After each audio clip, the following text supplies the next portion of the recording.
Good morning. And welcome to the annual MarkMonitor Summit. Before we get started, a couple of very quick housekeeping items for everyone. If anybody needs the lavatory, if you go back out to the registration desk, there's a staircase there. If you go up the stairs, that's where you'll find the lavatories. I also wanted to mention just quickly, there are packets right in front of you on the tables. If you're interested, there's bios in there on who's speaking today. There's also towards the back a list of future events that are actually happening. And we certainly wanted to take the opportunity to just mention that there are two large events a year that we typically curate here at MarkMonitor. This is the summit, and in future years we're probably going to move the summit location around a little bit just to try to get a different perspective. The forum is an event that we hold in the fall, and we're going to change the forum just slightly this year, and it's going to be very focused on customer engagements and our relationships with you and the solutions we provide specifically for you. And that event's going to be on September 24th and 25th. And primarily, we heard a lot of feedback in previous events about what folks wanted the forum to be. And we certainly took that feedback seriously, and it's going to be a lot more hands-on training. It's going to be a lot more interaction with the services team. The forum will actually be in Boise at our services center there. It's in a great venue at Boise State overlooking their iconic blue field. If you're familiar with that, it's a pretty beautiful place. And it'll actually be 2 full days with an optional half day in the Meridian office to interact with the services team and the analysts. And a very cool off-site event as well, which I'll tease a little bit, actually involves axe throwing, believe it or not. I'm not making that up, actual axes that you throw. So if you're interested in attending, we'd love to have you there. In the back of your books, there's some information on it, but we can also, we'll make sure as you all leave the event today that you get the appropriate links to register for those events. Believe it or not, we've already booked the summit for next year. And it looks like that's going to be in San Diego at a place called the Kona Kai Resort on March 17th, which is actually St. Patrick's Day. So feel free to register for those things now if you'd like to, or inquire about more information. We'd love to have you. So we're very excited to have you all here today. Your continued trust and partnership with MarkMonitor is what makes events like this possible. We've got a really exciting lineup of topics and speakers and panelists for you, covering everything from big data and automation and how bad guys are using those technologies to harm your brands and customers. Certainly things like counterfeiting, domain management strategies, how to optimize your enforcements, and a whole lot more. We also thought it was fitting, considering we're in the Edison Ballroom, to talk about Thomas Edison a little bit. He had over 1,000 patents to his name.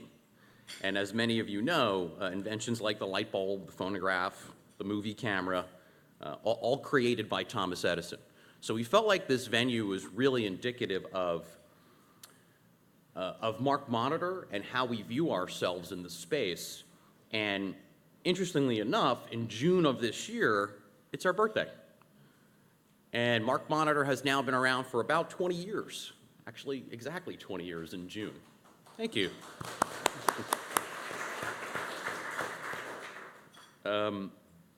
So since 1999, we've been working to protect your brands and partnering with you all to do that.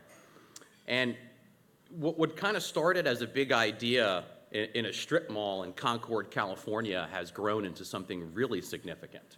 As a matter of fact, an entire industry now exists, we think in large part because of the work that we've done with all of you here in this room over the last 20 years. Experience matters.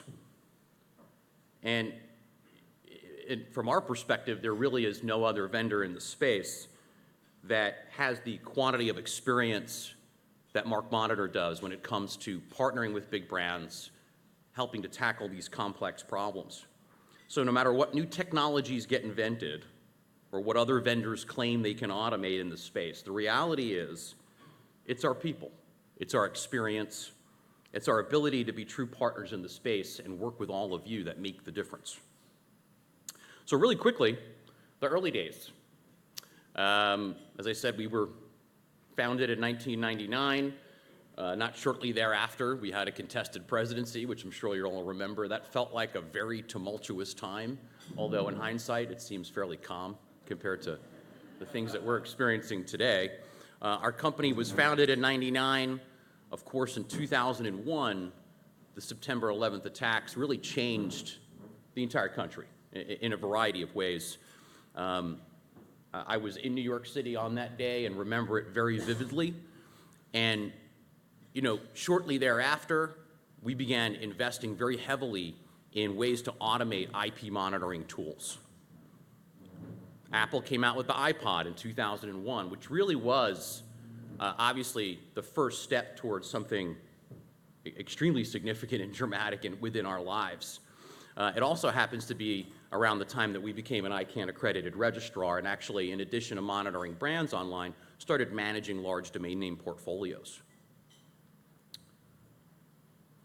2003, the Human Genome Project was completed, and really gave geneticists the chance to use genetics, genetic engineering, and gene therapy to cure disorders and disease. It's also the time we started building tools that helped us correlate between the trademarks that a lot of the legal professionals we work with were registering and then the actual domain names that existed on the internet and being able to map those things and understand where those gaps existed. I joined the company in 2002, and this was a lot of what I heard at that time from various people throughout the industry was, I really don't want to know about it. If we know about it, we need to go out and invest money to solve it, and it's not a priority for us today. Moving on to 2004, Google hits the scene, basically redefines forever how we find information on the internet, and most importantly, how consumers find your brands. They also pioneered the online advertising market, which as of 2018 was about $88 billion. 90% of that growth to date has been driven by Google and Facebook. 2004, we built our SOC outside Washington, D.C. It was a 24/7 operation. We built a proprietary correlation engine and technologies that helped us focus on things like social engineering and anti-phishing. 2005 really revealed for us, with Katrina, the state of the country's infrastructure, or the failing infrastructure, I should say. But for us, we were really focused on things like auction monitoring. There was this site called eBay, and all of a sudden everybody wanted to monitor it. And so we were very focused on, again, building tools that helped us in a new area of the internet move in, monitor that space, and help you all enforce your rights there. In 2005, content got turned on its head. YouTube absolutely exploded. And one of America's, I believe, America's most cherished civil liberties, freedom of speech and freedom of the press, were expanded dramatically when YouTube arrived. Today, there's 1.3 billion people that use YouTube each month, and there's 300 hours of content uploaded every minute. We also, around this time, combined our ability to look at domain names through zone files with content monitoring. So looking at things like images and HTML code, in addition to just looking at domains, right? In the early days when you did enforcement, it was kind of all domain focused. And we expanded that and went much deeper into web content. And then 2006, of course, social networking arrives, and virtual communities essentially take over the planet. And a lot of the early views that I heard at this time from people around things like phishing were, do people really fall for those silly emails from a Nigerian prince? Unfortunately, the answer is yes, they do. 2007, Apple really innovates, comes out with the iPhone, changes our lives forever. And around 2009 is when we ventured into digital piracy. So we acquired a company called DetectNet around that time. and packaged what is today our digital piracy offering, focusing on things like peer-to-peer, fingerprinting, and cyber lockers. 2008 is obviously a momentous occasion with the election of Barack Obama as U.S. president.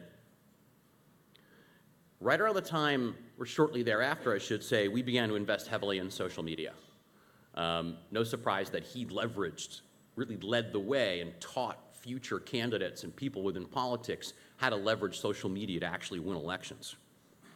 2009, to me, was a really interesting year, especially for the advent of women in the corporate workplace, and of course in things like politics and in law, and Sonia Sotomayor becoming the first Hispanic Supreme Court justice was an extremely important event.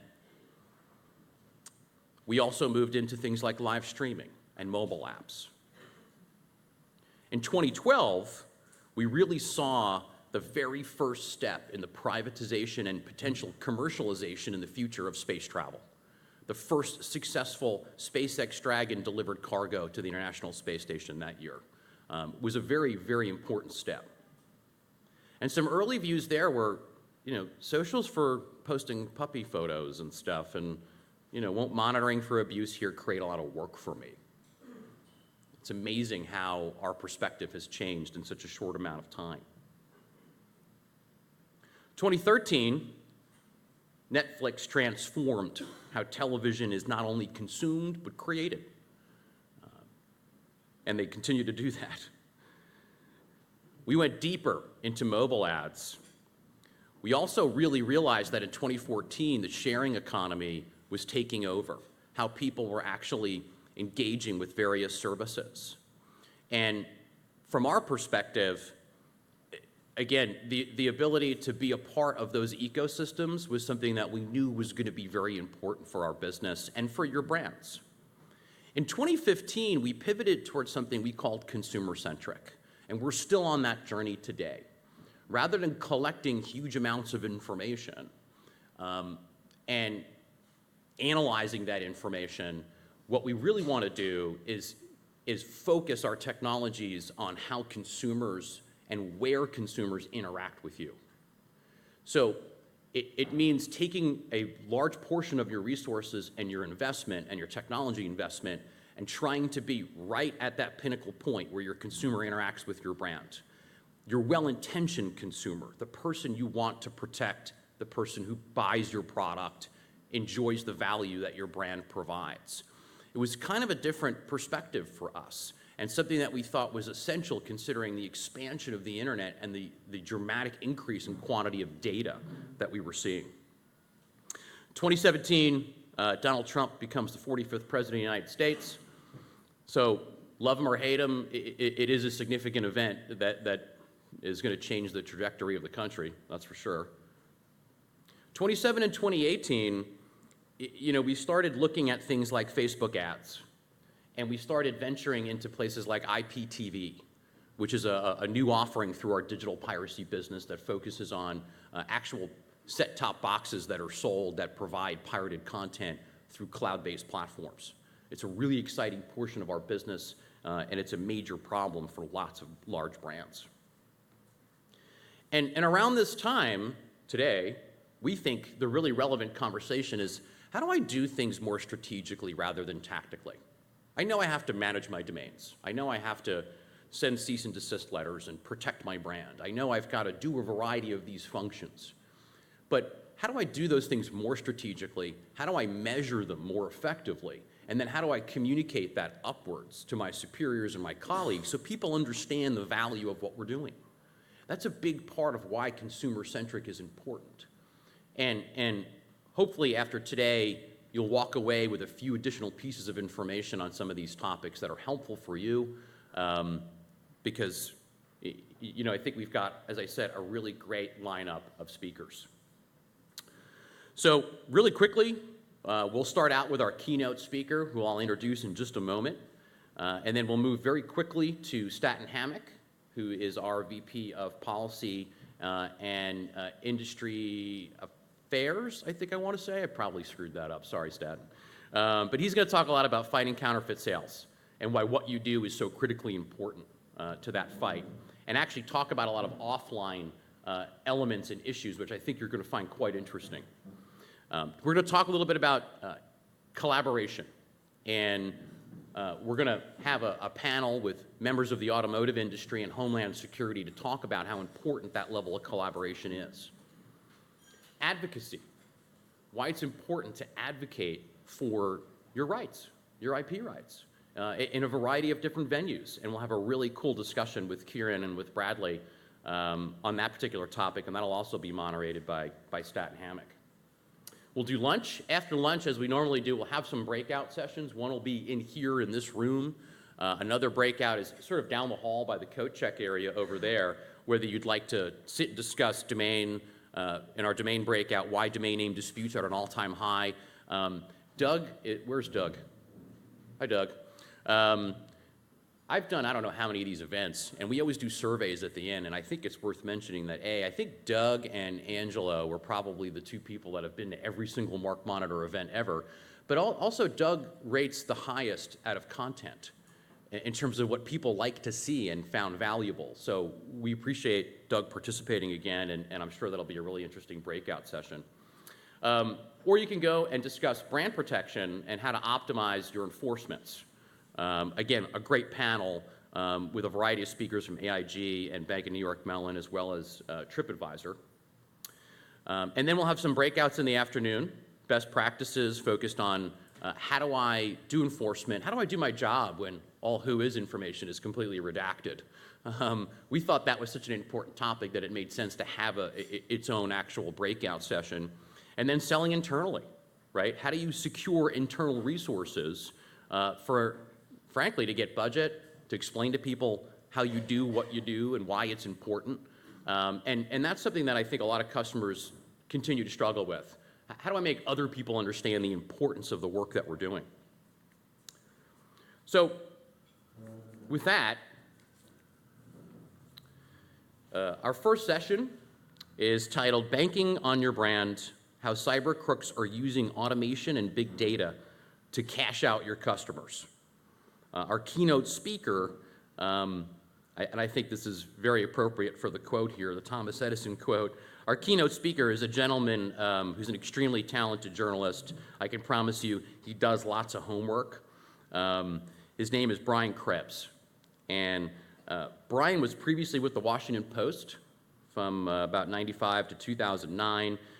He's probably most well known for writing stories and really breaking news around high-profile data breaches, things like Target, Home Depot, and Michaels, and some of these very high-profile situations that I know many of you are familiar with. He's been profiled on 60 Minutes, the New York Times, Business Week, and in January 2015, the National Press Foundation announced it was awarding Brian its chairman citation, really to recognize individuals whose accomplishments fall outside the traditional categories of excellence.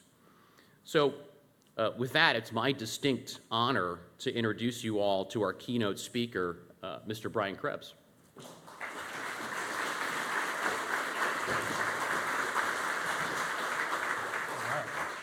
Thank you.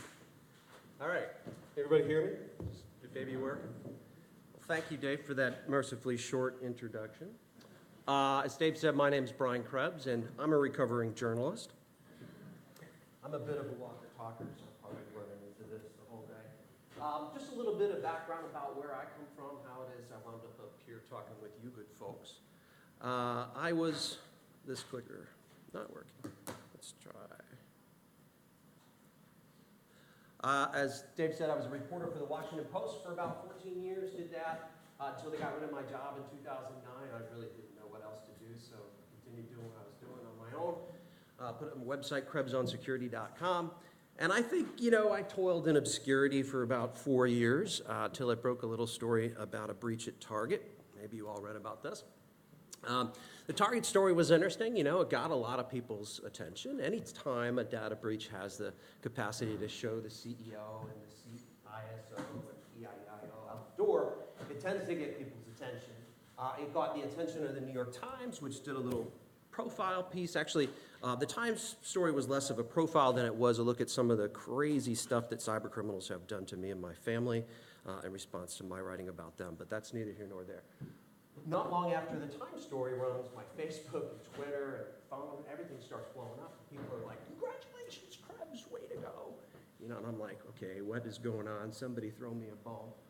Well, it turns out you can't make this stuff up. Sony Pictures had bought the rights to that New York Times story, and they wanted to make like a Jason Bourne type action movie. Yeah, that was my response as well. I called up the producers and I said, what are you guys smoking out there in Hollywood? This is an awful idea. They're like, nah, it'll be great. We'll have you out as a consultant to Hollywood.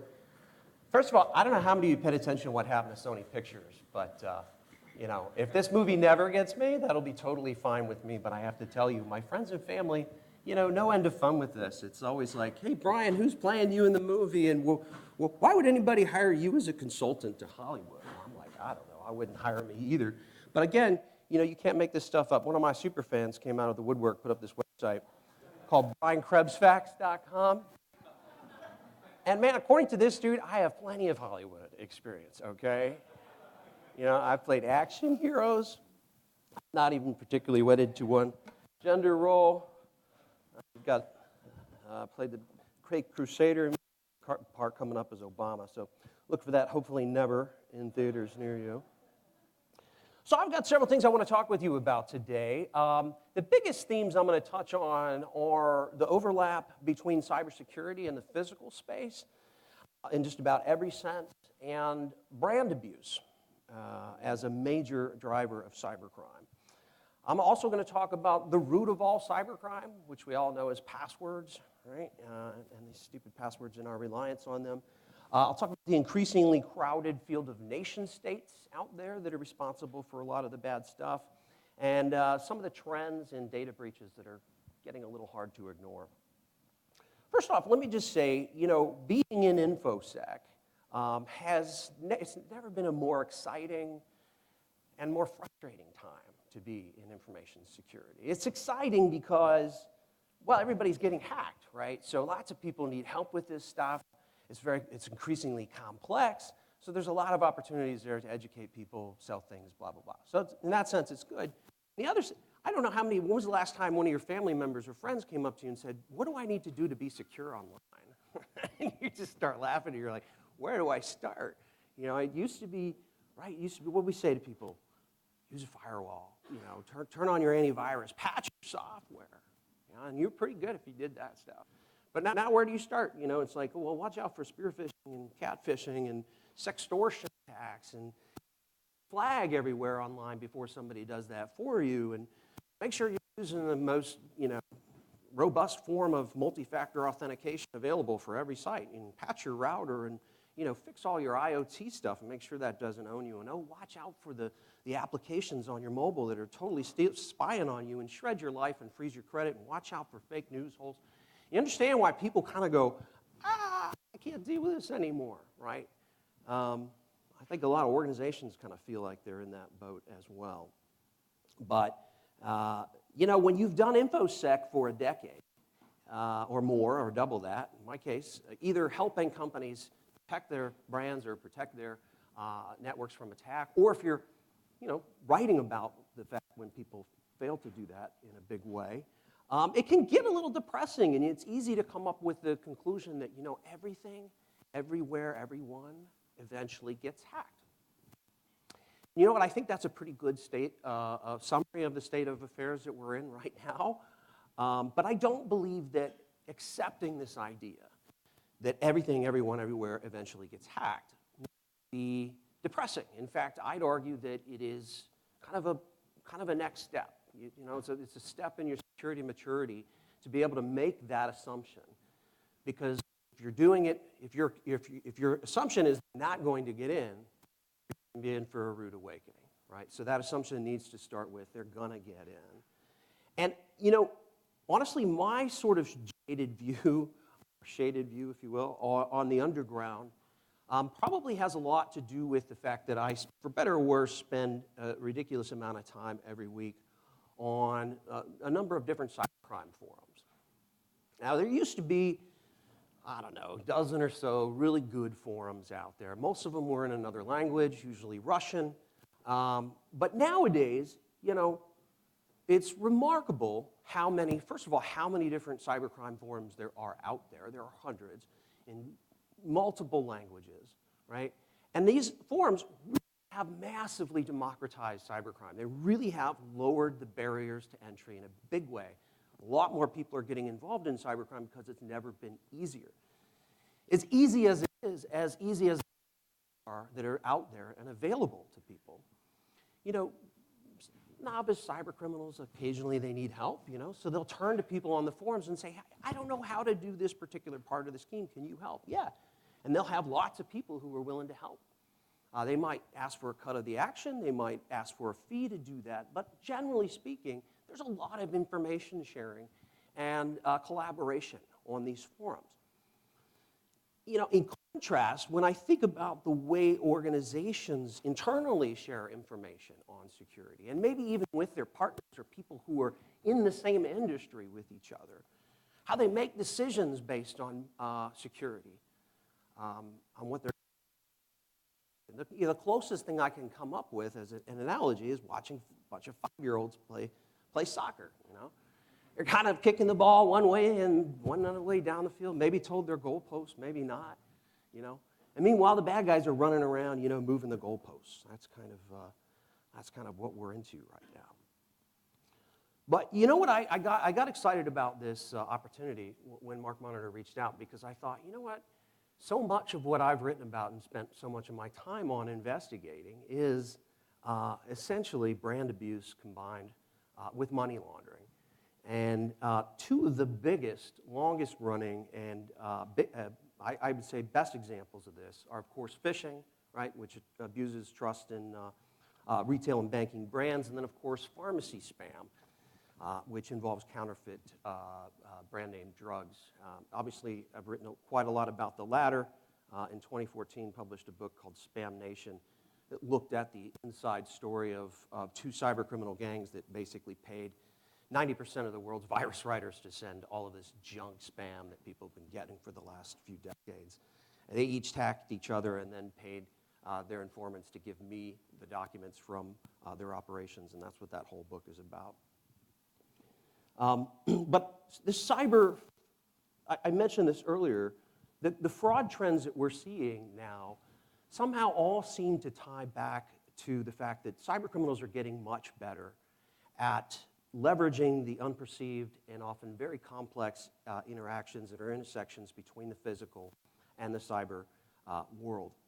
And this really is one key aspect of cybersecurity that I believe is very much still overlooked today. The thing is, trying to separate physical from cybersecurity in an organization is kind of like an exercise in futility. Cyber is inextricably linked to physical security and with potential life-threatening consequences as a result. I don't think we have to look very far past the healthcare and IoT products and what's going on there to recognize this as a reality. According to a Gartner report released last year, just 35% of large industrial companies have put the CISO or somebody at their level in charge of networks that manage physical processes, known as operational technology. Gartner found that one of the reasons the figure is so low is that manufacturers were concerned the cybersecurity experts would screw things up. They would interfere with the manufacturing process. That's pretty rude. But the figure, Gartner said that figure is expected to double by 2021 with a central driver of the trend believed to be the ransomware outbreaks from NotPetya and WannaCry that caused such a problem with manufacturers a few years ago. Look, this isn't to pick on the manufacturing industry. They are not a unique snowflake in this regard. Healthcare, probably the biggest example of an industry that thinks somehow physical security is separate from cybersecurity. Bulk power production and transport. There are lots of different industries that operate very much the same way. And you know what happens? You get incidents like this, right? Ransomware is probably now, I think, the most visible manifestation of when an organization persists in thinking that their cyber and physical operations are separate. Now, increasingly, these ransomware attacks, or data ransom attacks, are kind of changing. So it used to be when you got a ransomware infestation in your organization, you would get a ransom note with an amount to pay based on the number of computers in your network that got infected with ransomware. So whatever that number was, it was multiplied by the fee per computer. These days, I think the playbook is kind of universal, right? If somebody gets hit with ransomware, particularly if they're on a flat network, they're just going to shut it all down, right? Like if a tuberculosis patient walked into the ICU and started breathing on everybody. I mean, you know, they would tackle that person and just shut it all down, right? And that's kind of what happens now, and it's kind of the reason why when organizations get hit with these ransom attacks nowadays, it's the price they're charged is just the price they're going to pay to get their business back up and running. In cases, they're just not that concerned about the data itself. They're concerned about getting back up and running, and often paying the ransom is the easiest way to do that, although obviously that introduces other problems. One of my favorite, all-time favorite examples these days of the complex interplay between cyber, brand abuse, and money laundering are sneaker bots. I don't know how many of you are even aware of what sneaker bots are. This was kind of new to me. I spent a few weeks reading up on this. But basically, if you've ever tried to buy a pair of really nice designer tennis shoes, like the latest Air Jordans, the limited release, right? And you don't have one of these AIO bots. It stands for all-in-one. It's just what it sounds like. It's a bot you install on your computer. If you don't have one of these things and you want one of these latest release type things, forget about it. You're not going to get it. Because everybody who cops one of those scores of the latest Nike Air Jordan shoes, they're all using these bots. And the way this kind of bot works, very much like malware bot does, except that people go out and they pay hundreds of dollars, or they rent these bots from other people. They install them on their computer, and the bot connects to a central channel that tells it what to do. All the bot is from the user's side is just a client program. They enter in their usernames, maybe even a long list of usernames and passwords from a whole bunch of different similar retailers, usually shoe or athletic apparel retailers. And they enter the payment information for that if they need to, and then when the item drops for sale, the bot network takes care of hammering that site over and over again and pushing those details through. And basically, its job is to defeat the type bot technology that the retailer website is putting up.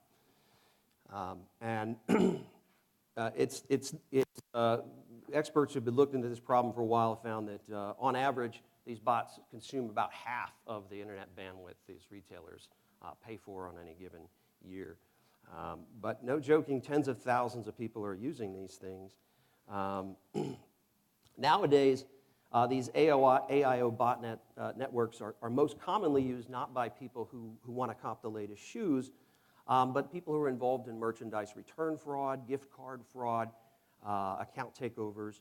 A lot of times they'll use employee discounts and other methods to massively deplete the stock for a legitimate product, for a very highly sought-after product.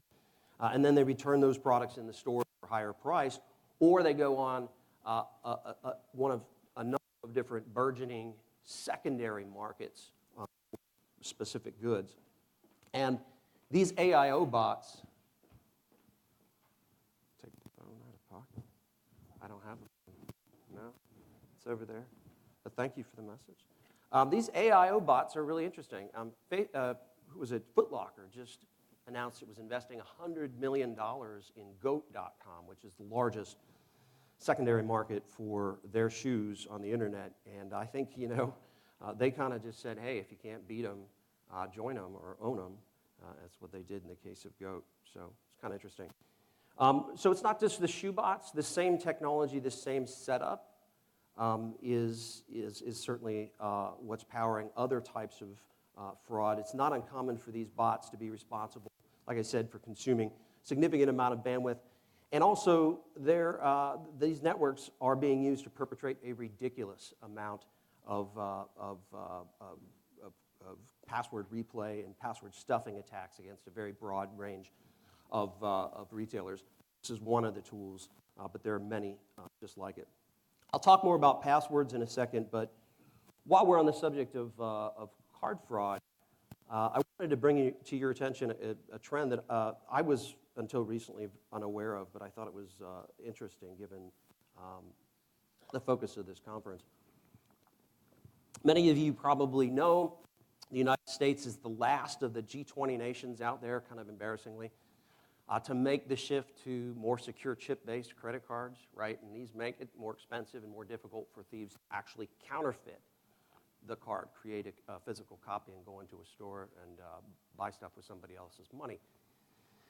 That data, when it's stolen via malware and sold in the underground, generally sells for about $15 per card. For the longest time, data that was stolen only from online retailers, right? Card not present data that could only be used mainly for fraudulent online transactions. This data has, for a very long time, for many years, sold for about half the price of what they call dumps that you can make into a physical card.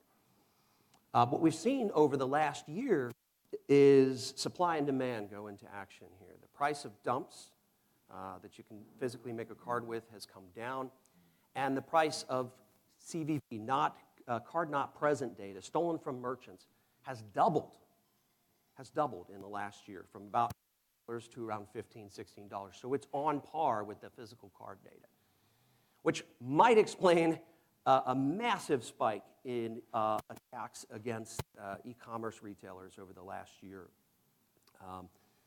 There's certainly a lot more demand for this data than there is supply, and so that's kind of what's going on in this graphic. I'm not sure how much of it you can read, but that green graphic on the bottom is the price in the underground for average price for card not present data, and as you can see, that has gone up now to intersect where the card present data is. So there's a lot more incentive for these guys to go after websites. I think it probably explains an explosion in attacks like MageCart, where they're targeting not just vulnerabilities in the website, but they're targeting your partnerships, your third-party scripts, whatever plugins or CMS you're running, looking for vulnerabilities in that. Really anything that they can upload a malicious script to the site for. So now's the time for everybody doing business online to take a real hard look at whether they're investing enough to protect their sites from these compromises. I said earlier I wanted to talk about passwords. I'm sure most of us now, what is it? If you asked 10 years ago, we still be dealing with the stupid passwords in 2019, and I swear, I thought, by now we would have brought them out to the woodshed and shot them in the head, but that just that hasn't happened, and we're still so reliant on all this data. And the problem is we're just creating more and more of it, and not a lot of organizations are good at or terribly interested in protecting this very valuable data that they're gathering. I don't know how many of you check out The Economist, one of my favorite magazines for figuring out what's going on in the rest of the world. They had a wonderful piece not too long ago that still kind of occupies the forefront of my brain when I think about the challenges that organizations face on securing all of this data that they are hoovering up. The Economist story where this picture was taken from was essentially about how 10 years ago, all of the biggest companies out there by valuation were petroleum companies. They were specializing in extracting, liquefied dinosaur sludge from the ground and reselling that. And the story mentioned that, in just a short span of 5 years, the most richest companies in the world all were data companies. The Facebook, the Amazon, the Googles, the Ubers, the whatever, right? So big data is now kind of like striking it rich with a virtual oil well, except every company's got their own oil well, if not many of them. And they're extracting lots of data, but not a lot of them are super good at, let's just put it this way, they're a lot better at extracting the data than they are at protecting it. And that probably explains a lot why it seems like every day we're reading about another mega breach, right? You know, the Mad Max hackers just come along and jack into our data derricks and start siphoning the data that we're legitimately hoovering up, right? It just seems like almost every week we're reading about another huge hype. It was maybe a few weeks ago. What was it? Right. The Register came out with a story. It said 620 million usernames and passwords were found in a cache that was being sold online. That sounds like a lot, but this is, like I said, almost a weekly occurrence. You have lots and lots of individuals that are hacking lots of sites and collating that data, reselling it, which I'll get to in a second. But very often is a collection of hacked websites from around the world, as was the case here. 22 million passwords here, 20 million passwords there. Pretty soon you're actually talking about a lot of accounts. And the first thing about these attacks is, you know, the fact that when consumers get a notification that they, you know, their account password needs to be reset, a lot of times they have no idea what's going on. They don't know if the person they're dealing with online, they don't know if the company they're dealing with is being proactive. A lot of times they don't communicate why they're asking people to reset their password. But this burns a lot of time and effort on my part, and I know a lot of people in security at various companies, just trying to figure out, did the company have a breach, or are they just being proactive? You know, I as somebody who notifies companies when they have a breach or when their customers' data shows up for sale in the cybercrime underground, I've heard a lot of stories and I've heard a lot of baloney from companies. But I always find it fun to kind of dissect the most common responses that I get from these companies when they talk about a breach. And I like to look at how they talk about a breach because it says a lot, or not a lot, as the case may be. One of the things we hear very often, it was a sophisticated attack. Of course it was. Nobody ever wanted to be known as the company that got owned because Steve in engineering forgot to patch, you know, a server from 6 months ago.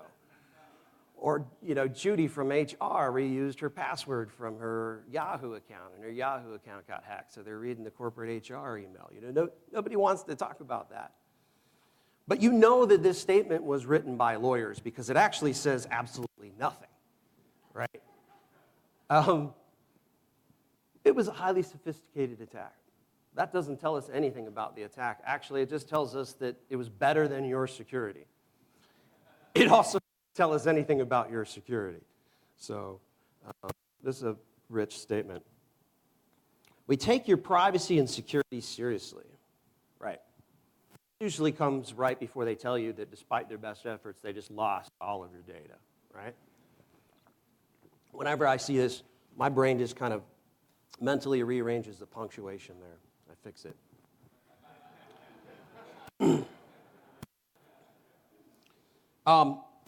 What else do we hear? No evidence that hackers have misused this data.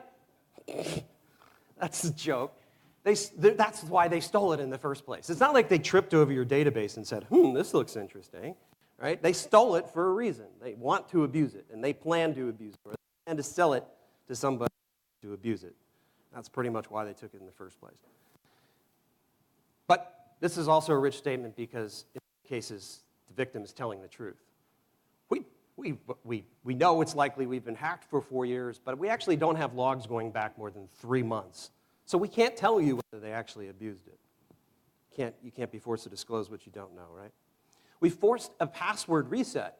So all this data is useless, right? All these passwords that got exposed, no big deal. No financial or personal data was stolen. Yeah, both these last things, tell that to the person who's reusing the password across multiple websites, right? So some of the crooks that are peddling these stolen credentials will be using them themselves in automated credential stuffing attacks. And that's where they take a huge set of usernames and passwords they got from somewhere else, and they try them on a whole bunch of other websites, knowing that some percentage of people are going to be lazy and they're going to reuse the password. And, you know, I referenced this earlier. Every stinking time some company has a data breach that exposes millions of people's passwords, this necessarily increases the pain the rest of the internet feels, because to a certain degree, the volume of overall attacks goes way up every time there's a big password breach. So everybody feels the pain. So the reality is a lot of what the attackers are doing now is not just credential stuffing, but it's like credential stuffing with brute force light. So what do I mean by that? So many people who are in the habit of reusing passwords they're not technically serial password reusers. They are password recyclers, maybe is a better term. So for instance, let's say I like to pick the password monkey123. But then I get to a website that says, Mr. Krebs, you can't create a password. Your password needs to have capitalization somewhere in it. So what do? I capitalize the M in monkey, right? Duh. So that's what a lot of these guys are doing. So I had a source of mine who's got visibility on an IoT botnet of Internet of Things devices that is being almost 100% being used for, not for IoT, not for what they were built for, but for trafficking these password replay attacks. And so what they're seeing is not only are they taking the original dumped or leaked password username, they're taking that password and they're adding like 12 to 25 different permutations on the front and the back, adding a 1, adding exclamation in the front, or capitalizing certain letters and so on. It seems to increase their success rate marginally, but obviously worth doing. One of the other things that happens with these databases when they get stolen from companies is they go up for sale in services like this. Not exactly on the underground, really. I mean, these are not totally legit companies, but they're basically taking hundreds and hundreds of databases going back more than 10 years that have been leaked in some of the biggest data breaches out there. And they make it all searchable. So you create an account. WeLeakInfo is probably the biggest one. Snooze-Space, Citadel, PW, a bunch of them. But you create an account, you fund it with some Bitcoin or whatever, however they want to be paid, and then you put in an email address. And then it'll show you every stinking password that has ever seen associated with that particular email address in a previous breach. Pretty powerful stuff if you're looking to dox somebody, or you're looking to stalk somebody, or you're looking to do targeted attacks against individuals at a specific corporation. And believe me, this is going on. So think of it this way. So you have an employee who works remotely. They are managing their documents and their email through Microsoft's cloud service. They can log in from a browser, and they're using their Microsoft Outlook 365 password for neopets.com or whatever, and they get hacked, right? And the person who wants to break into that company finds this person works in a key role, goes to social media, finds their email address, puts it in here. Before you know it, they're reading your company email, or they're looking through your company documents, right? Because the documents are stored in the cloud these days, too. Right, so passwords kind of tripped up Citrix systems recently. I don't know how many of you caught wind of this. It's kind of interesting. Citrix disclosed, I think, in the beginning of March that they heard from the FBI, and a bunch of their, well, it was a bunch, but enough employee accounts got compromised. And then they got in and they started rifling through the organization's documents, internal files, and a lot of employee files and things. But the way they said they got in was kind of interesting. And it's kind of actually shocking that this is still a thing.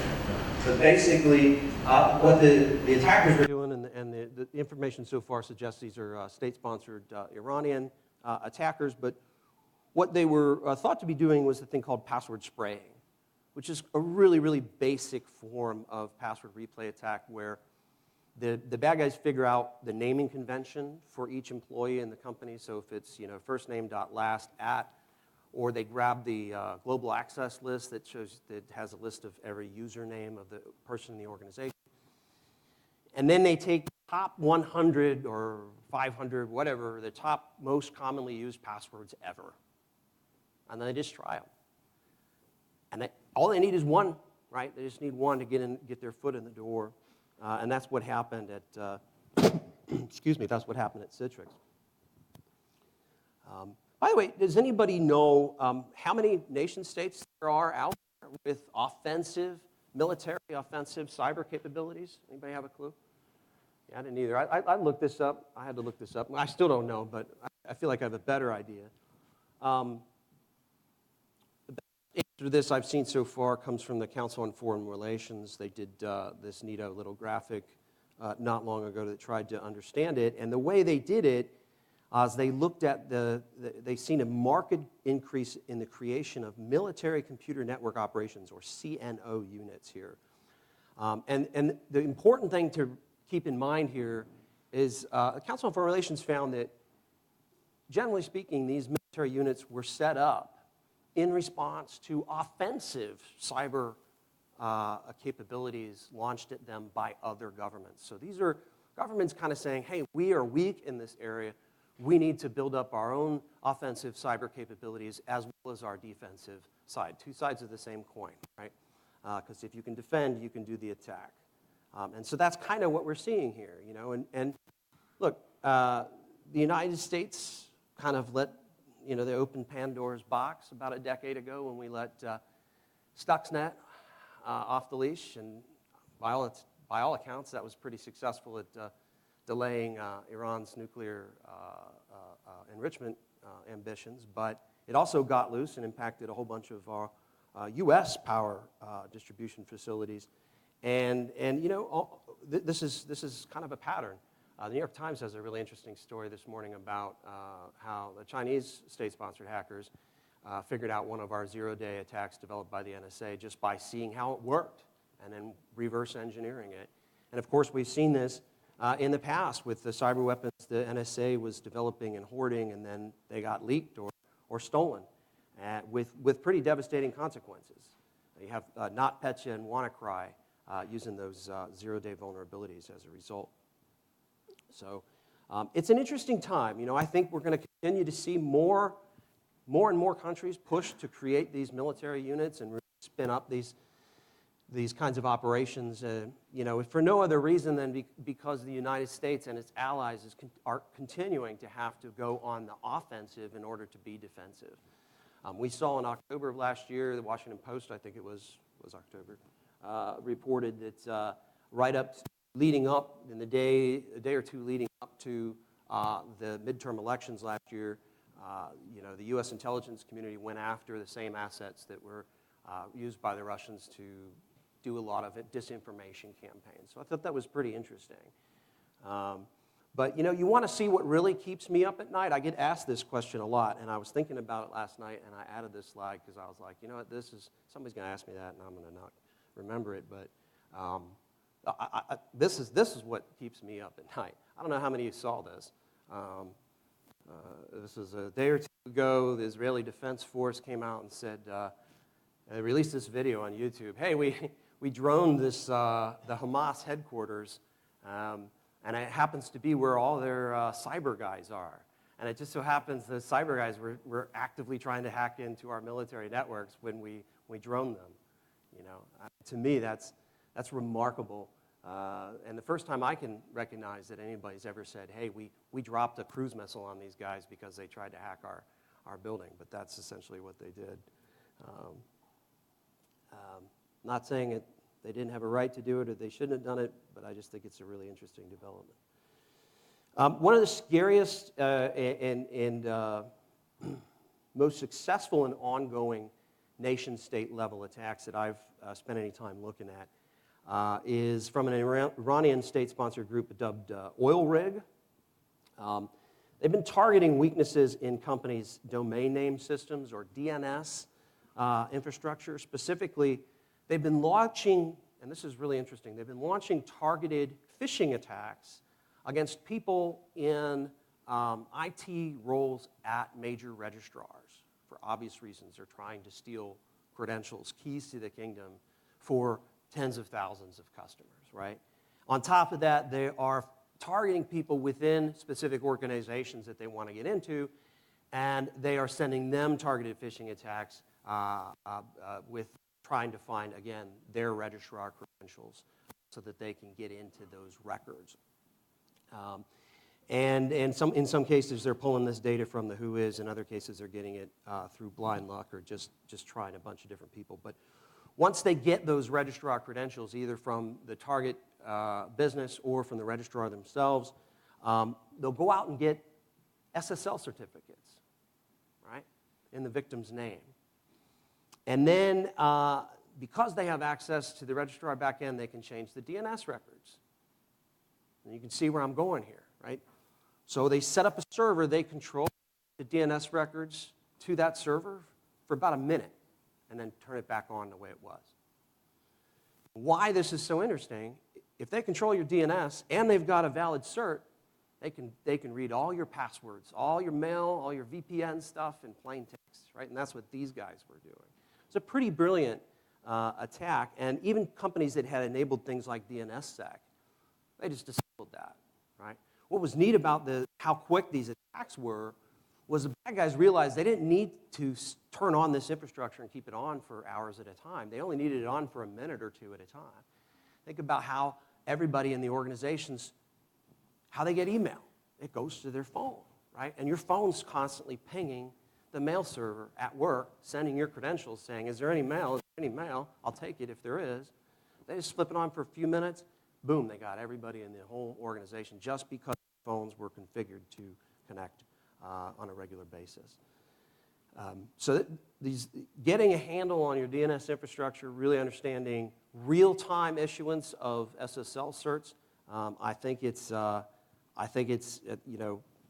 it's something a lot of organizations need to pay attention to. Right now, we got 60% of phishing sites or more are using HTTPS. They got the little green lock icon, and obviously we need to do a lot to educate more consumers about what that is and what that isn't. But look, we're rapidly heading towards 100% of phishing sites using SSL, and I'm sure most of us in this room are familiar with the changes with respect to Whois and GDPR. But I do think this information is going to continue to be useful, specifically the historic stuff. But I think in the absence of that, I mean, DNS is kind of the new hotness because you can't hide your DNS records. They have to be public. So if you are able to build the ability to monitor your systems for changes to the DNS infrastructure, for changes to new SSL certs issued in your company's name, you can then use that same infrastructure and monitor all your competitors, right? Guess what? You can see the phishers setting up the same infrastructure, trying to talk to your customers or your competitors' customers. So it offers a lot of intelligence, and I think, unfortunately, too many organizations, not only do they not log any of their DNS traffic, or they only log some of it and then for a short period of time, nor do they log when a new SSL cert is issued in their company's name. So that's something I think a lot of organizations need to be paying a lot more attention to. And this brings me back to the forums.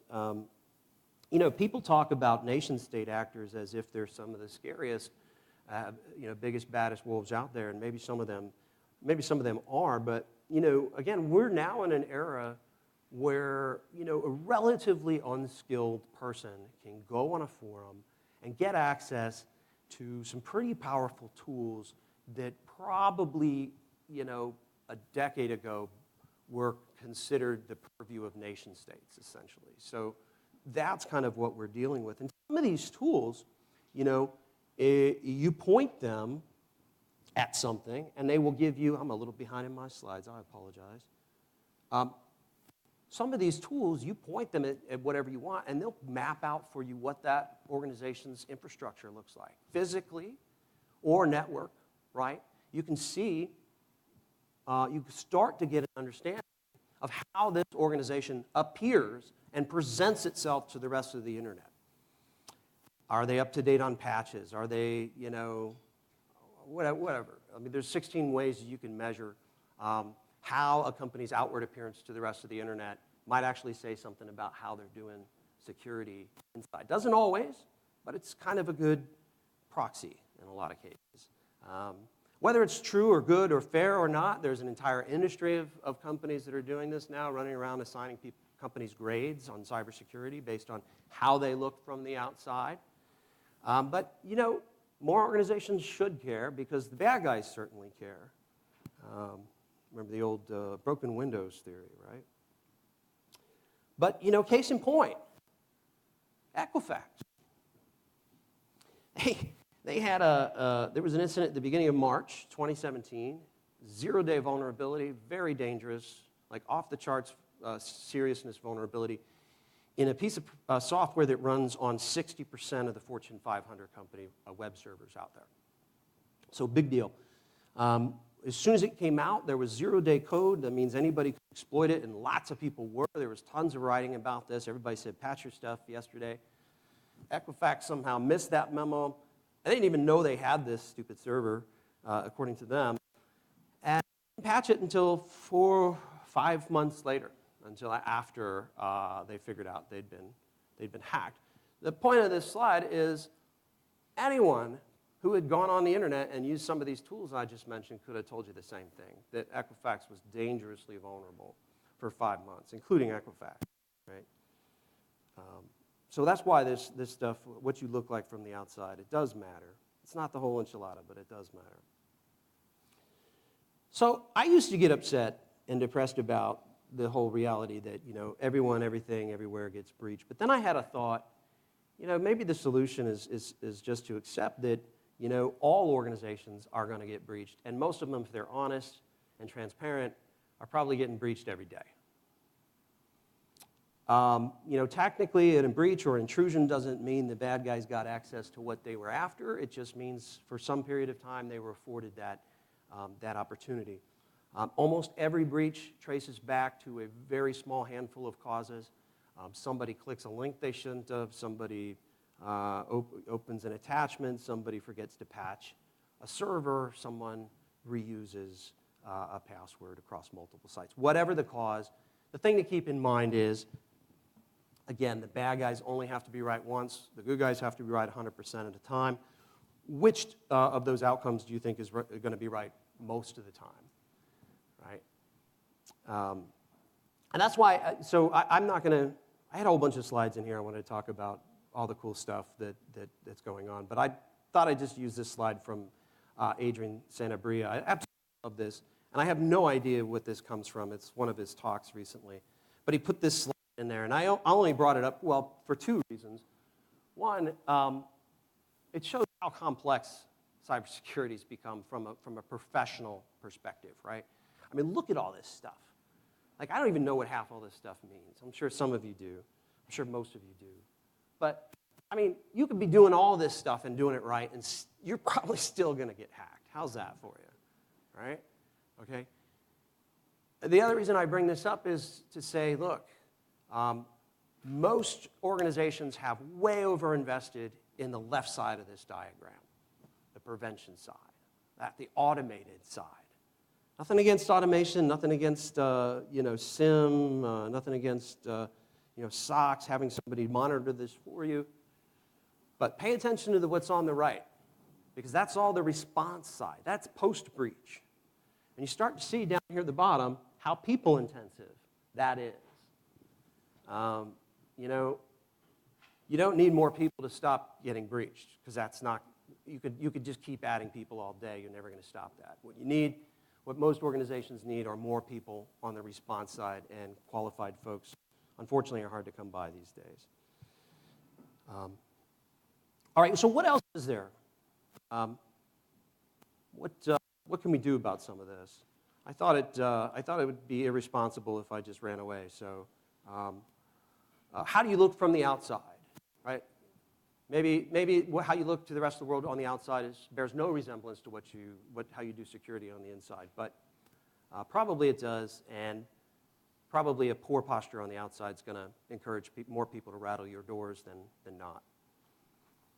Again, expect to get breached. Look for compromise. I mean, the companies that I've seen it doing right, They've got threat hunters inside the network, and they're 24/7 just looking for compromise. They're looking for signs that accounts, systems have been compromised. It's the only way you have a chance of stopping, a small breach before it has the chance to metastasize into a much bigger problem. I didn't really go into this in my talk. I did a little bit. Managing third-party risk. In the e-commerce space, this is incredibly tricky. I mean, I don't have any third-party content on my site because I'm super paranoid, but it's frustrating, even just trying to read the news these days. Like, you have to load like 97 pieces of JavaScript on the New York Times site just to, use their page. Businesses are no different, but they do need to be taking a much closer look at who they're outsourcing that risk to, whether it's for scripts, whether it's for ads, whatever. I tell you what, if you can find a company that has a real good handle on their third-party risk, you've found a rare company indeed. Very few. It's probably the biggest elephant in the room for most organizations, most mid to large-size organizations out there. Nobody wants to talk about the third-party risk. Lots of people want to downplay it, and maybe it's not as big of an issue as many people think, but it's worth taking a look at. Multi-factor authentication, I can't tell you how many times, a brief written about, and including some of the registrar attacks that I was talking about earlier, how those can be blunted with some basic stuff. Two-factor authentication, security keys if you have that option, although it doesn't seem to be very much of an option. But so not just for the people in charge of your domains, your domain administrators, for the people in charge of your email, the gods and goddesses that manage that space and everything that can go wrong when they get phished. And your vendors and your employees, think about it. I think it's worth doing. Security awareness training and testing. I get a lot of questions from people that ask me. I have a couple companies that advertise for security awareness and training on my site, so I usually get a couple questions about that. When I don't know whether something is useful to my security friends in their day jobs, I ask them. And on this topic, I think we come to a rare disagreement. Most of my InfoSec friends will say, security awareness training and testing, it's a complete waste of time and money. I don't care how much security training you do, there's always going to be some percentage of users on the network that'll just click on darn near anything if they think they're going to get to watch some stupid cat videos or something. I actually think that's pretty close to the mark. But even if you're doing what they say you should do in security awareness training, which is ongoing campaigns, that last for several years or go on indefinitely, you may not move the needle much, right, in terms of the overall percentage of people that click. But I do believe it's worth doing because, at least that point you have a better sense of which employees in your network probably need just a little more granular security control, major liability for the organization. It's great to have a brief response plan when someone annoying like me calls, but it's even better if you've done your fire drill, you've fire drilled the fire drill before it happens. That's kind of self-explanatory. But it's interesting. I get a call about once a month from one of my security friends who's at a company that's getting ready to do one of these breach response.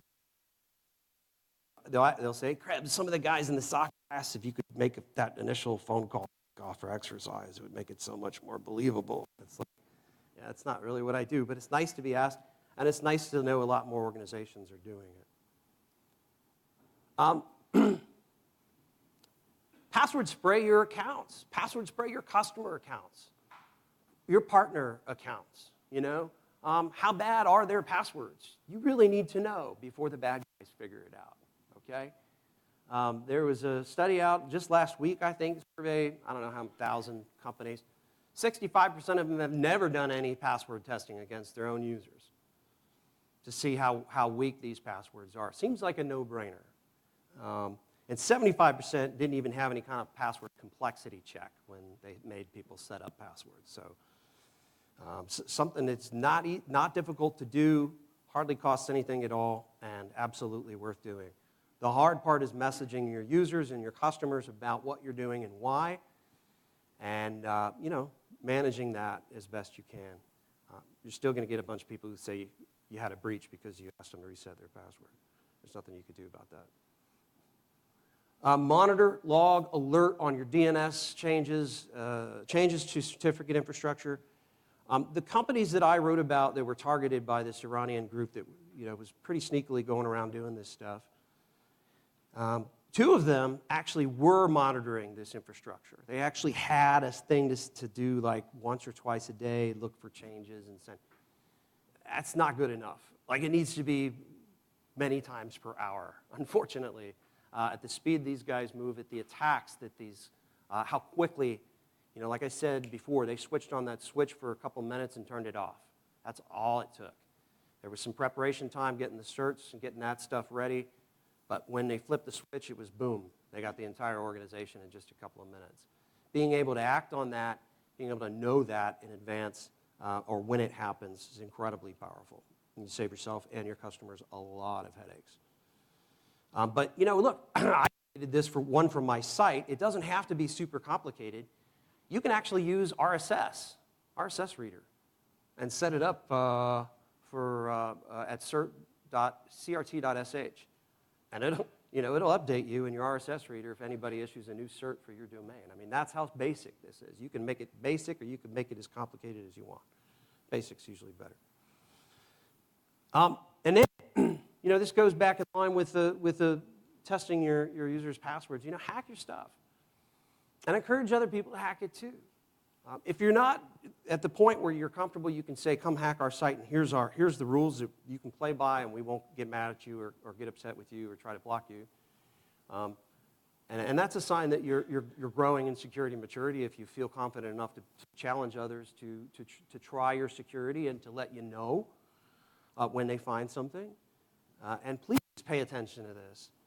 When somebody comes to you, even if you don't know who they are, they might just be some random dude on Twitter, and somebody comes to you and says, I found a vulnerability in your site. You wouldn't believe the number of companies out there that have ample opportunity to address some of these reports in private, in a setting where there's no confrontation, there's no story about it on the internet. Somebody just wanted to do the right thing, and they spent 20 weeks or whatever banging their head against the wall trying to get anybody at the company to pay attention to. And by the way, this isn't just small, mid-sized companies. I mean, some of the biggest companies out there are guilty of this over and over. Apple recently had a vulnerability. I think it was earlier this year or late last. Some 15-year-old kid to figure out a zero-day vulnerability in all their phones. And he went to Apple and he said, I found this thing. You guys should fix this. And they're like, talk to the hand. And he goes to a reporter and says, hey, Apple should fix this. Apple says, we're going to fix this. We're going to fix this tomorrow, right?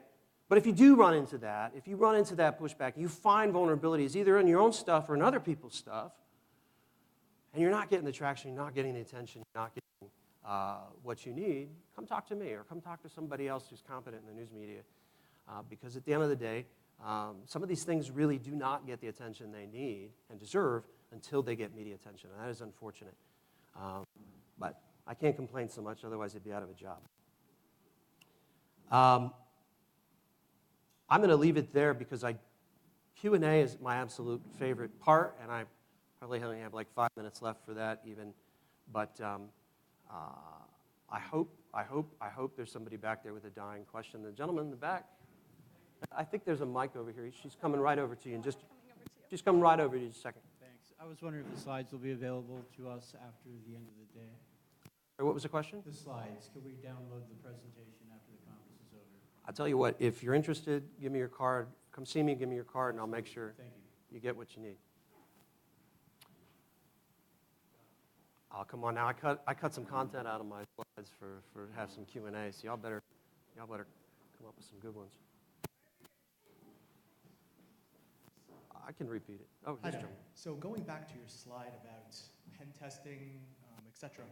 So a lot of companies are moving to cloud computing today, and with cloud computing, if you look at their agreements, they generally say you can do some pen testing, some vulnerability testing, but usually it's non-production environments. So I'm curious about your thoughts on testing, vulnerability testing, done on non-production environments when they're expecting it and it's created for the purpose of testing versus going in and brute force testing cloud providers, which I understand is problematic given the number of customers they have. Is the question about how do you broach that subject with the cloud providers? It's more the value of pen testing and vulnerability testing of a cloud provider when it's set up for not a real scenario. And also, if you have any thoughts on how do you get a cloud provider to agree to let you do actually testing of the production environment, given there are other customers involved as well. I'm not a contract guy. My sense is a lot of this stuff is whatever's in your SLA with that company, right? Did you, hey, this is what we're going to be doing. You spell it out in the contract, maybe they'll let you do it, maybe they don't. I don't know. I'm not familiar with how the cloud platform treats, how they treat customers going against their own networks or pen testing their own networks. But it doesn't need to be a production environment.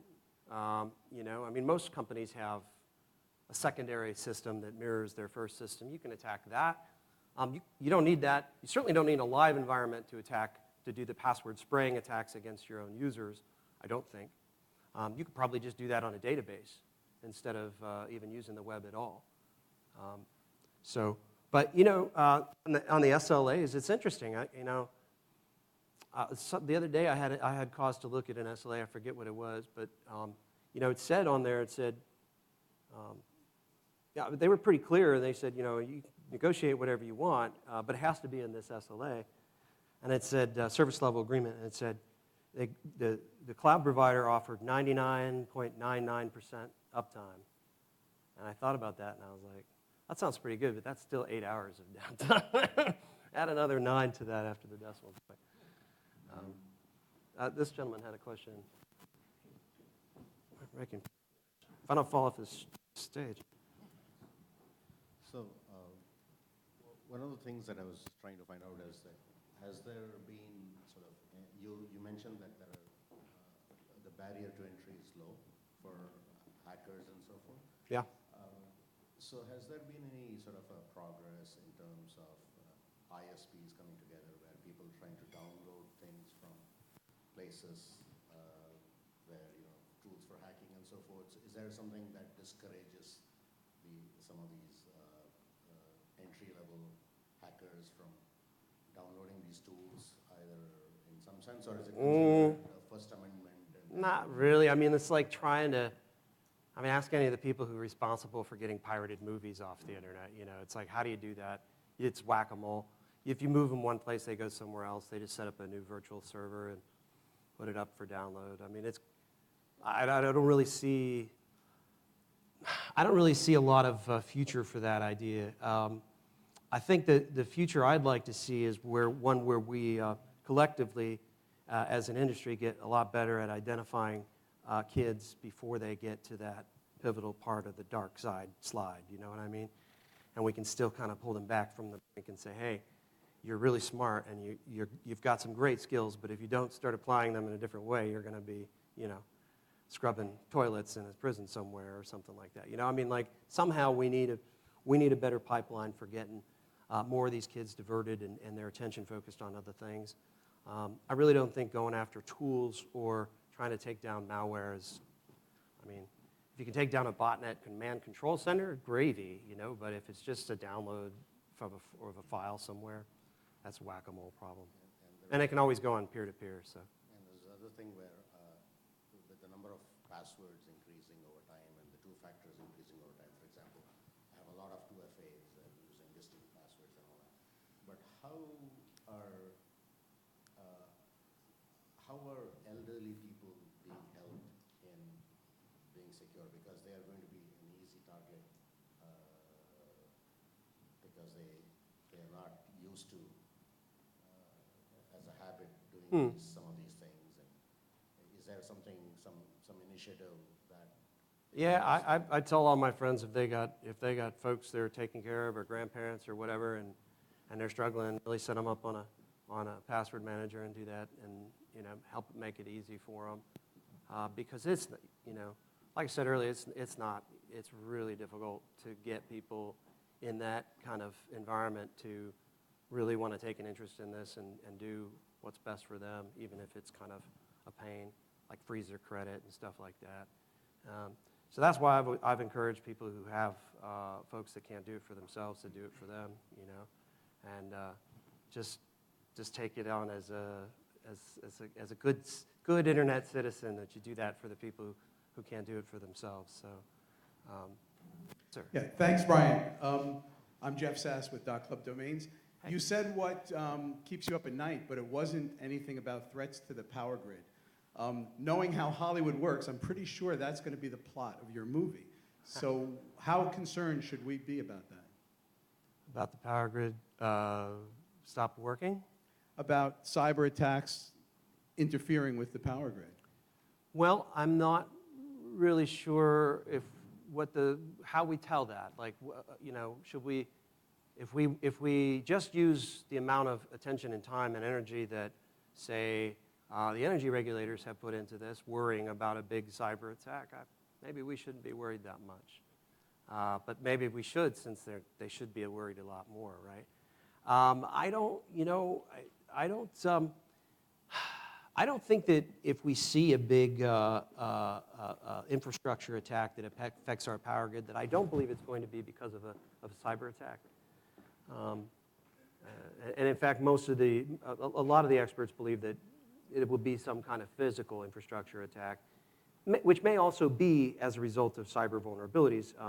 You know, in 2008, we tested in the United States in the energy labs, we tested our own Aurora malware that we showed could be used to destroy generators, including some power generation equipment that would take 18 months to produce. And, you know, you do that enough and you start disrupting bulk transport. You know, so I could see a scenario where some of the known and maybe not even unknown, maybe unknown vulnerabilities are used to cause a physical disruption. But I think in the end it's going to come down to physical failures in the grid somewhere. But probably if there is an episode where somebody pushes the big red button, it would just as likely be some bored idiot savant in his parents' basement who finds access to the grid and goes, I wonder what happens if I push this button, you know? I mean, we've seen that before, so. Any other questions? I have one about Oh, hi. password complexity. So I'm fighting with my developers because they read articles that you know, you should have one really long password and you shouldn't have to rotate it. Right. And we have to fight with them to say, no, you have to rotate it because of the length of risk for a compromised password we want to reduce. Okay. So we don't care if you have a really long password, but if it's compromised for a year, because we only make you rotate it once a year because it's complex, versus 90 days because it's not as complex, or just as complex, but we want you to rotate it anyways. How do you suggest companies win that political battle, or do you have a certain stance on whether have a really long password, 25 characters, and don't rotate it, or have you know, a 15-character password that you rotate every 90 days? Yeah, I think I've always been puzzled by the rotating of the password. It seems to me to train people to, you know, get in the habit of reusing passwords, right? So eventually they're just like, I can't pick another password. I'm done. I'm tapped. I'm all tapped. I'm going to use something I used before. And I'm not really sure it adds that much to security. I mean, if they've had a breach, then yeah. You know, is there any focus on multi-factor authentication? That's the question for you. Yeah, so we do multi-factor in certain aspects, and we're introducing LastPass so that people don't have to think Good. of a complex password. They just have to click the little fill button and move on with their life. It seems to me the complexity is less important than length. So, you know, make it as long as you can. Unfortunately, a lot of password systems, as implemented by websites, are not very transparent about how they work. So, while it may seem that you make a 20-character password, they only pay attention to the first 9 or something. You know, and there's no way for you to know that unless you're on the back end. But I mean, I feel like I'm surprised more organizations aren't forcing their customers or their employees to use password managers. It sounds like you guys are pushing in that direction. Is that right? Yeah. Yeah. I'm a little shocked it's not more widespread given how bad people are in general at picking passwords. and doing all the things that you just mentioned. If that can be done by a program and it doesn't bother me at all, wonderful. You know, and especially if it's going to add more complexity and less guessableness to my password than I could any by myself. So I always say to people, look, hey, if you're in the habit of reusing passwords across multiple sites, you definitely need to be reusing a password manager, which works based on the premise that you get to use the same password across multiple sites, right? So I think it's great, and I think more companies ought to be doing that. Sorry if I didn't answer your question. Yes, sir.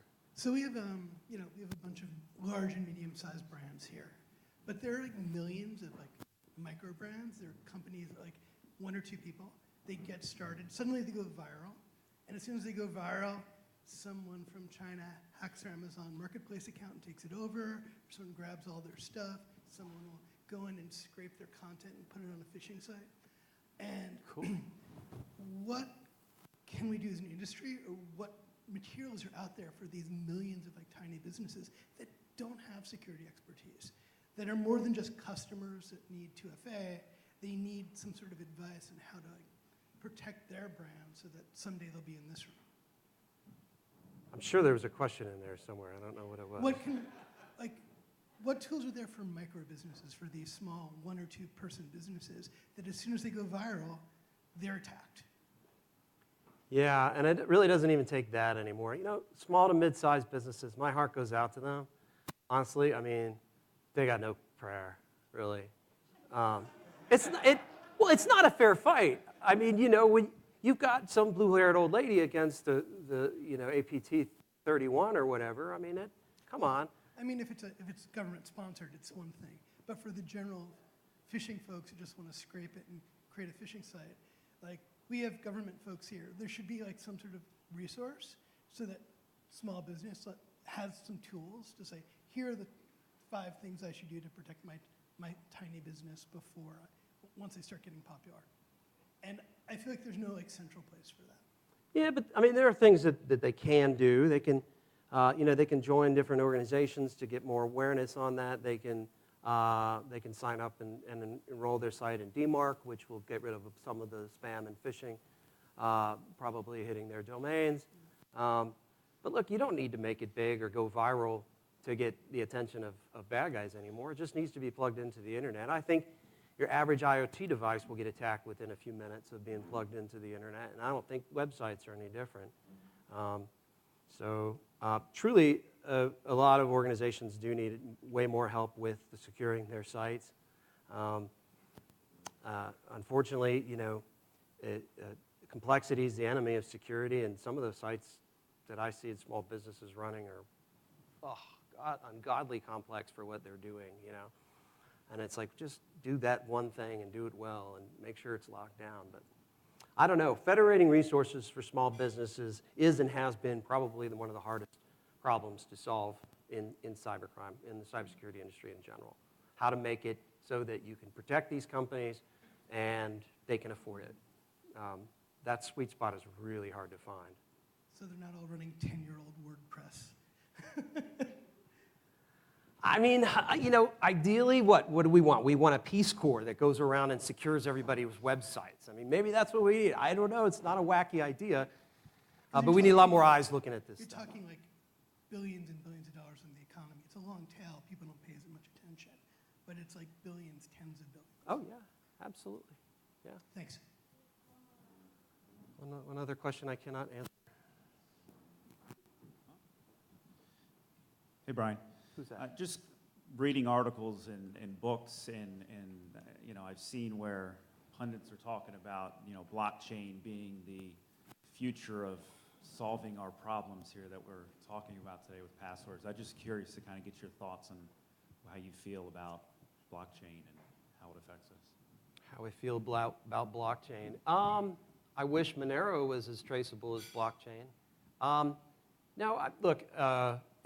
For me, it's just another one of a long string of annoying buzzwords that I hear over and over again, like AI, like machine learning. How this is all going to change cyber.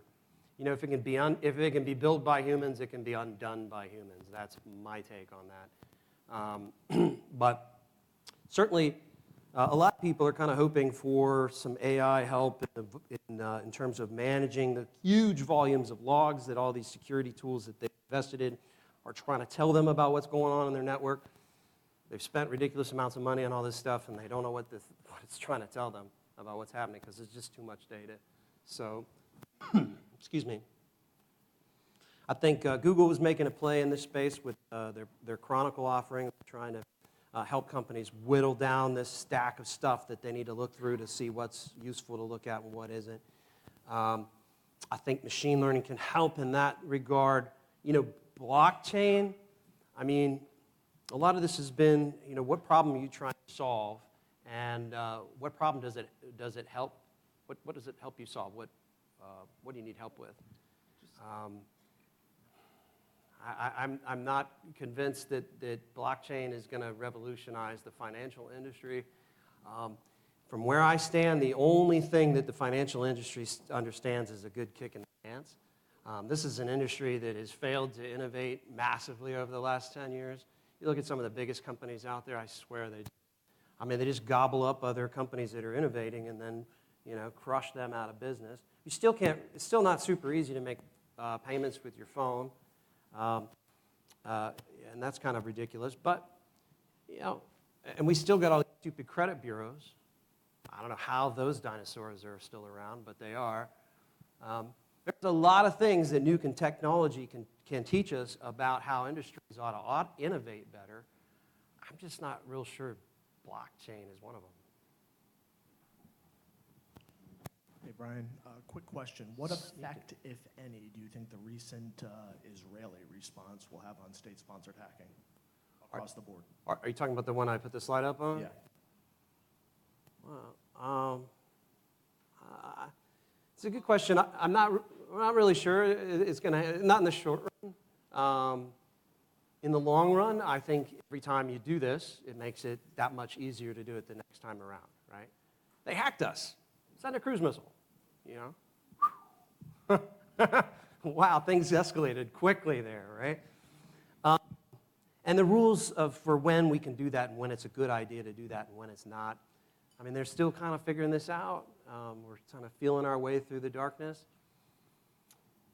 You know, I mean, the question is if we're doing this to other countries, when are we using this as a reason to go after our own people? You know, the whole idea of using cyber indicators to be the decider or not of a kinetic response is pretty terrifying. Given what I know about what's possible to know and what we think we know and maybe sort of kind of know, that seems really dicey. So I hope we don't see a lot more cases of this, but, you know, it's not just the science fiction nut in me that seriously thinks about this all the time, you know, like remember when Maduro almost got assassinated by the drone that dropped C4 above his head? I mean, oh my God. That is so possible for just about anybody who's anybody in this world. Somebody could just fly a drone up to you and boom, blow you up. That's it. You're all done. You know, what happens when that becomes the norm, where people need massive anti-drone defenses to keep others from killing them with their drones? You know, we're not there yet. I don't think we're that far away, honestly. Where these things get miniaturized, where they get a lot more powerful than they are, and they can carry a big payload. I know that really didn't answer your question, but I feel like we're kind of barreling toward a future where things can get out of hand very quickly. And I don't know what the rules are for that, but I suspect other nations will be looking at this going, well, why can't we do that? Right? Is there any last questions anyone's dying to ask? Thank you all. You all have been great. Thank you so much.